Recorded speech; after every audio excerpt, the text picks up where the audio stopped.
Is cracking your knuckles bad?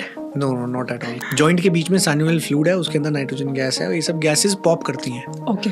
अब आप देखिए, अगर मैं इसको ऐसे लेके जाऊंगा तो ये पॉप नहीं कर रहा, मैं ऐसे लेके जाऊंगा पॉप नहीं कर रहा। अगर ये नॉर्मल एक्टिव रेंज से ज्यादा हम कुछ लेके जा रहे हैं तो पॉप कर रहा है। नॉर्मली में पॉप नहीं कर रहा है। So you are creating a effort और creating a pressure to it, जिसमें जॉइंट जो है वो एक्स्ट्रा एलोंगेट कर रहा है, एक्स्ट्रा खिंच रहा है। तो जब वो खिंच रहा होता है तो जो साइनोवियल फ्लूइड है वो एट द एंड एक टाइम तक वो लेके जाएगा और फिर वो बबल पॉप करता है, जो गैस है, Which is normal. Which is normal.